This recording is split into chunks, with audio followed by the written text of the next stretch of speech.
What's going on, guys? It's Jimmy here. Welcome to our daily show where we discuss the fourth stimulus package update, stimulus check update, daily news, everything going on here in our country, in Washington, D.C., with our economy, money, investing, the stock market, everything you need to know about on a daily basis. Happy New Year's. You can see my wife and my faithful, trusted Wedditor, our YouTube editor here, decorated our set here, my office, and yeah, she did an amazing job. And yeah, we're getting ready for 2022. Yeah, and you can see here, Baby Yoda, Grogu is his official name, is joined us here. He's getting ready to celebrate the new year. Let me know if you watched the new Star Wars series, Boba Fett, the Book of Boba Fett, last night on Disney Plus. Disney Plus just aired last night. And yeah, you can see Baby Yoda. He's excited. We're excited for the new year. And yeah, there's a lot going on here. And yeah, the virus is raging on here into 2022, and there's a lot of possibilities here for stimulus, student loan forgiveness, stimulus checks, the child tax credits into 2022. And we're also going to see where this virus takes us. The last 2 days, we set new all-time highs of cases. We would have thought that going into 2022, the virus would be dying down, and nope, it's actually hitting all-time highs here. Did you ever think that going into, coming into 2021, did you think that that would be the case going into 2022? Yeah, that's the case. Let me know if you watched the new Star Wars series, The Book of Boba Fett. We didn't get to see Grogu or the Baby Yoda. It would be interesting to see if we see him in this series and what will happen. I thought it was pretty awesome there last night. And let me know if you're doing anything interesting for New Year's Eve here. We're just getting takeout. We're just getting takeout. It's we actually called a few days ago to try to get a restaurant reservation and couldn't even get one. It was literally sold out everywhere. And now with virus cases going crazy, I have all my friends on Facebook are like, "Yep, we're positive. We're positive." All my friends are testing positive. It's like, maybe it's better to not even go out. Not that we could even get a reservation anywhere. So we're gonna just get takeout. We called a restaurant and we're like, "Do you have takeout? Can we just get takeout?" And they're like, "Yeah, we could do takeout." So we're just gonna pick up takeout and eat it at home. Happy New Year. And maybe we'll even let Julian stay up till midnight because that kid never gets tired. So he actually can stay up till midnight with no problems, believe it or not. So let me know what you plan on doing for 2022. Let's jump right in. We got a lot to cover here. It's just getting crazy out there. Here we go. And don't forget to hit the like button for us down below. And we'll start off with this. If you think it's crazy here in the US, check this out. In Paris, France, they're making masks mandatory outdoors starting tomorrow. Not just indoors. We have a couple different states here, several different states that have reinstated indoor masks. They're making masks mandatory not only indoors, but outdoors starting tomorrow as well. That's right. Kind of makes you wonder, do you think this could happen in the US as well? Here it is from Bloomberg.com. In today's episodes of You Can't Make This Stuff Up, Paris makes mask mandatory outdoors starting tomorrow. People in Paris will be required to wear masks outside beginning December 31st in an effort to slow the spread of new virus infections, the French police said on Wednesday. The order, which applies to everyone over the age of 11, was needed because the surge in cases in the city from the new Omicron variant, the police said in a statement. There are a few exceptions to the rules, including cyclists and people in cars and those practicing a sport. France reported 208,000 new infections on Wednesday. And that is actually a ton of infections because 208,000 infections for them. They have only 67 million people in their, based on their 2020 population. Remember, we have 330 million people. So that makes their population roughly what? About 20% the size of ours? Maybe 25% the size of our population? And they had 208,000 new cases here on Wednesday. So that's a lot of cases. So yeah, it's not just here in the US. Everybody it's always like, "Oh, it's just the US and the government wants to force everybody to get these, mandates and vaccinations and forced to wear masks." This is going on everywhere in the world, guys. And it's kind of interesting to think about this. We have fourth shots going on here in multiple different countries around the world, and now outdoor mask mandates. Interesting, interesting. Do you think that could be coming to the US as well? Can you imagine having to wear a mask indoor and outdoor? Yeah. And I report this stuff to you guys because a lot of times this stuff starts in other countries and then does come here. Now, I'm not saying this is going to happen, but sometimes this stuff does. And I'm not by any means saying this will, but sometimes we see sometimes stuff like this happen.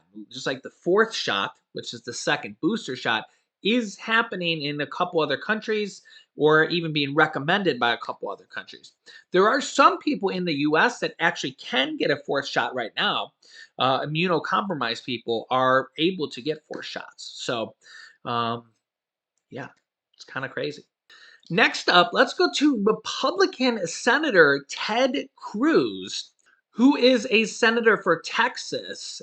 Now, he's a Republican senator, and he's talking about Democratic Senator Joe Manchin from West Virginia possibly switching from the Democratic Party over to the Republican Party. And this is being talked about. Maybe Joe Manchin switching to the Republican Party, or maybe switching to an independent, and how the Republicans are trying to pull him over. Remember, the Senate is currently 50-50. 50 Democrats, 50 Republicans. The Democrats are trying to pass one of the stimulus packages, the Build Back Better package. Remember, there's also another stimulus package right now being called upon, as you can see here, by House Democrats led by Democratic Representative Jamal Bowman, calling on Congress to pass more COVID relief stimulus, basically more stimulus checks, another stimulus package based on emergency virus relief because of how bad the virus is. Only makes sense. But if Senator Joe Manchin switches to the Republican Party, that one single person switching to the Republican Party would give the Republicans control of the Senate. It would no longer be a 50-50 Senate. Yeah, so here's Republican Senator Ted Cruz with his thoughts on this. Check this out. Well, look, I think Joe's decision was the right decision. I think it's a really big deal. The Build Back Broke bill was a disaster. It was a train wreck. It was Bernie Sanders' socialist budget. It was trillions in new spending, trillions in new debt, trillions in new taxes. It would have driven inflation through the roof. We've already got inflation exploding across the country. And it was reckless and irresponsible. And you know what? The people of West Virginia don't want it. Manchin did the right thing. He actually represented the men and women of his state. And I got to say, the Democrats and the left, they are nasty. They are vicious. They hate Manchin, and they're coming after him hard. They're demonizing him. They're vilifying him. You know, you saw activists chasing him down the street, screaming at him. When he's in D.C., he lives in a houseboat. We've seen activists get in kayaks and ride up to his houseboat to harass him there. Kyrsten Sinema, we saw here in Arizona, activists chase her into the ladies' room. And a lot of folks ask, well, gosh, is Manchin going to become a Republican? I hope he does. I've asked him to. I think every Republican senator has made that case a dozen times to Joe. I will say I think it's a tough hill for him to climb. He's just culturally, he's a Democrat. He's been a Democrat his whole life, and He's really the godfather of Democrats in West Virginia. So I get why switching parties, that's hard. That being said, if they're nasty enough, the best thing that could happen is they could drive him over to the Republican Party, and we would welcome him. Joe was on the Senate floor a couple of weeks ago with about 4 or 5 Republican senators. We were talking to him, and one buddy of mine, Dan Sullivan from Alaska, he said, Joe, we really should do what Cruz suggested and make you the chairman of the committee on everything. And I told him, I said, Manchin, look, one of the two parties actually likes you. And Joe roared laughing at that. But it's true. We like him. He's a very nice, affable guy. And if they're hateful enough, that they might convince him there's no longer a home for him.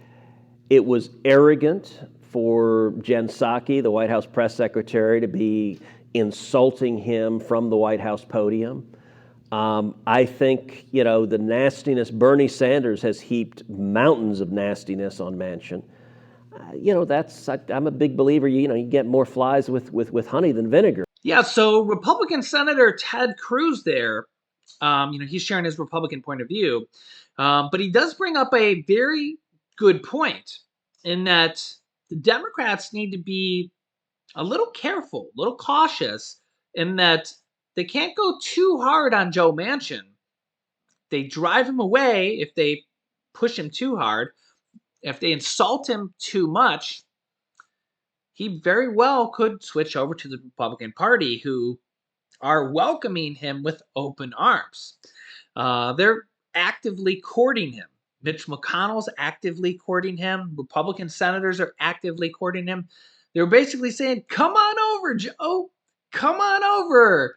We'll make you the chairman of every committee on the Republican Party. We'd love to have you.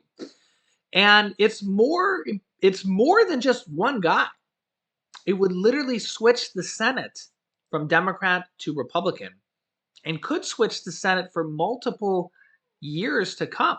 If you heard that meow, that was somebody saying Happy New Year. Say Happy New Year.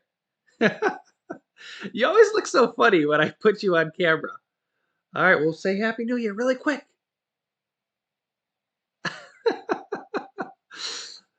Oh, that's Lily. It's my cat, Lily. By the way, Leo, my other cat, Lily's 5 years old. My other cat, Leo, who's 15. Now I got a bunch of hair flying around here. She's so foofy. She's so fluffy. She's gained like five pounds of fur. She only weighs like 5 or 6 pounds, but she's got so much fur she's put on here for the wintertime. Our other cat, Leo, who's 15 years old. If you've been watching the show, he spent like 3.5 days, almost 4 days in the hospital, in the kitty hospital. He is doing so good. He is doing so good. He's basically back to normal. He went into the doctors initially for his arthritis. He was doing really, really bad with his arthritis. He's had arthritis for like 7 years. And he was just walking really bad. His when he was walking on like our bathroom floor, his legs were like slipping out, almost like bowing out, and he couldn't walk really well when it wasn't on carpet. And we took him in for that to see what they could do for that, and they checked his kidneys with blood and stuff, and we got him on some like kidney meds and stuff. I mean, he's 15 years old in cat years, so it's like 90 some in human years. So he's on like some kidney meds now. But then when he went there, he caught a cat cold and he stopped eating and stuff. And he only weighs like 5.2 pounds or something. He was losing weight, and he spent like almost 4 days in the cat hospital, and he caught a cold. He's like back to normal now. That spending those days in the hospital for him got him back to full health. He came back and he was still not doing 100%, but now he's back to like 100%. He is doing so well. Thank the Lord. He's just doing amazing. So thank you all for your thoughts and prayers. I know a lot of people were wondering how he was doing. I know a lot of people, were well wishing him. I know he's just a cat. I know, but he's a part of our family. I've had him for 15 years. I'm 40 years old. I had him when I was 25. So believe it or not, he's a huge part of our family. So he's doing amazing. But believe it or not, there is a growing number of Republican support for a couple different things here. You can see here funding for virus support, stimulus support because of the virus. Also for the not just virus funding, stimulus funding, who knows what that could turn into, but also you can see this headline here: the senator who could rescue Biden's agenda. This is from Bloomberg.com. Um, yeah, if the president and his party really want to reduce child poverty, there's a credible plan that even has Republican support from this guy. Do you know who that guy is?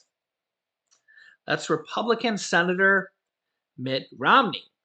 And there's more than just Mitt Romney behind this.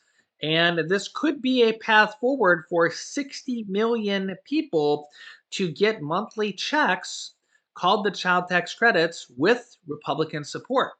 And all they really need is 10 Republicans from the Senate to pass this, because remember, the Democrats can pass this all on their own in the House, and 50 Democrats in the Senate, plus 10 Republicans in the Senate, could pass a standalone bill or a bill without reconciliation and pass a normal bill with Republican support.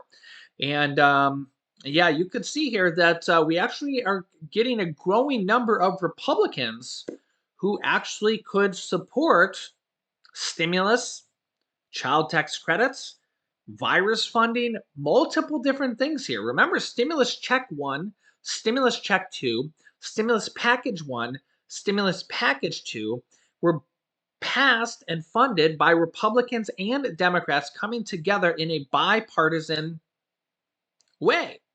That's why I like to show you guys these articles on the screen, because I'm not just making this stuff up. I'm not just blowing hot air at you. It's just, you can read it here, literally, um, right here in front of your faces, right?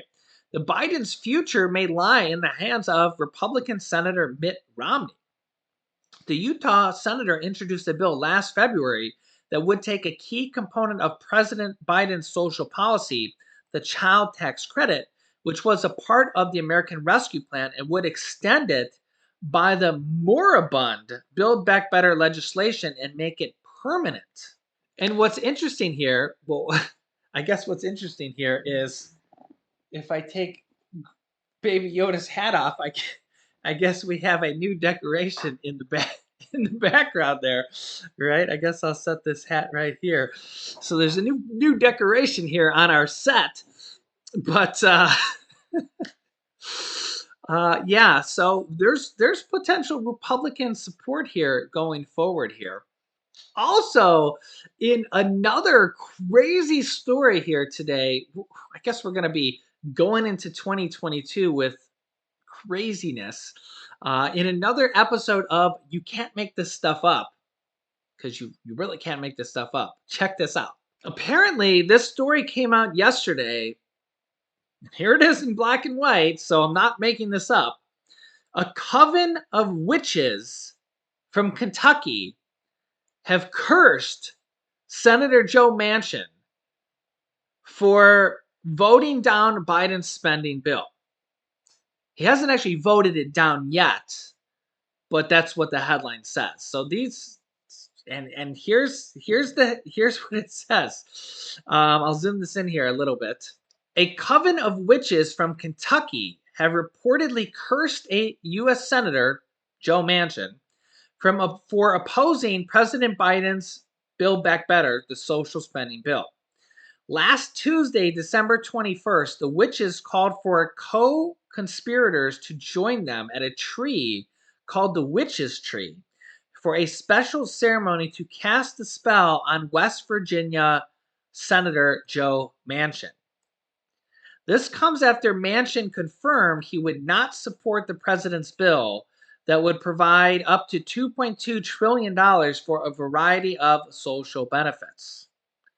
Here's a picture of the tree where they cast a spell on Joe Manchin. The Build Back Better Act contains money to fight climate change, subsidize childcare, lower the cost of prescription drugs, and provide monthly checks to 60 million children, child tax credits. Manchin's vote will be crucial in passing it in the US Senate, hence the witch's harsh reaction. To promote the solstice curse, the witches used a Facebook page called the Louisville Witches Tree, according to City Beat. The page represents an actual tree witches use for all sorts of jiggery pokery in the area, according to local legends. Local author David Damin said the Facebook page is run by local witches. It was these witches they contacted when a witch called Joyce got in touch with him to promote the event. The official invitation asks the witches to arrive at the tree for 7 p.m. wearing casual witch dress. That's a cape and a hood, but no hat, which is usually reserved for celebratory events. There was a pre-curse drinks party at the local mag bar from 6 p.m. One anonymous witch said brew always makes for better curses. So I guess we'll have to see if this curse on Senator Joe Manchin changes his mind for the new year. Let me know your thoughts in another episode of You Can't Make This Stuff Up here. Maybe in 2022, it'll change his mind and he'll be more willing to support the people. Yeah, let me know your thoughts here. It's been one of those days where you just can't make this stuff up. That's why I like to show you guys stuff right here on the screen. Because if I wasn't showing this to you, you'd probably think I was just making this stuff up. So I'll keep you up to date here. Make sure to subscribe down below to our YouTube channel. Just click subscribe if you haven't yet, so you don't miss out on new videos that come out here on our YouTube channel every day at 10 a.m., 3 p.m., and 8 p.m. Eastern Standard Time. You can click here to watch our newest video next. And this video is how you can apply for and get up to 12 months of your rent paid by the federal government, up to $80,000 in mortgage assistance for free, and up to $1,500 in utility assistance paid for by the last stimulus package, and it's available now. So click on one of those videos next. Thanks, guys, and I will see you in the next video.